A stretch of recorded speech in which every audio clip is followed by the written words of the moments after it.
বাংলাদেশের নির্বাচন বানচালে ভারতে আশ্রিত মৃত্যুদণ্ডপ্রাপ্ত আসামি ও ক্ষমতাচ্যুত প্রধানমন্ত্রী শেখ হাসিনা এবং তার সমর্থকদের সন্ত্রাসী কর্মকাণ্ডে উস্কানির বিষয় এবং তাদেরকে ফেরত চেয়ে ঢাকাস্থ ভারতীয় হাইকমিশনার প্রণয় ভার্মাকে তলব করেছে পররাষ্ট্র মন্ত্রণালয়।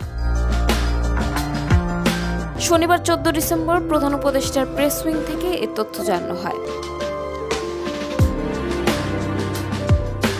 পররাষ্ট্র মন্ত্রণালয় জানায়, ভারতে অবস্থানরত পলাতক শেখ হাসিনা তার সমর্থকদের সন্ত্রাসী কর্মকাণ্ডে জড়াতে আহ্বান জানিয়ে নিয়মিত উস্কানিমূলক বক্তব্য দিচ্ছেন, যা বাংলাদেশের আইনশৃঙ্খলা পরিস্থিতি ও গণতান্ত্রিক প্রক্রিয়ার জন্য গুরুতর হুমকি হিসেবে বিবেচিত হচ্ছে।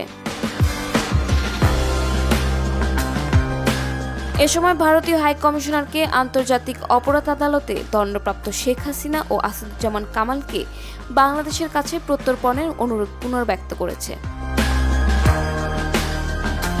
হাইকমিশনারকে জানানো হয়, ভারতে অবস্থানকারী পলাতক অপরাধী শেখ হাসিনা বাংলাদেশের শান্তি, স্থিতিশীলতা ও নিরাপত্তা বিঘ্ন করা ও আসন্ন নির্বাচন বানচাল করার অসাধু উদ্দেশ্যে ক্রমাগতভাবে উস্কানিমূলক বক্তব্য দিয়ে যাচ্ছেন ও তার দলের সমর্থকদের সন্ত্রাসী কার্যকলাপ চালানোর জন্য নির্দেশনা দিচ্ছেন।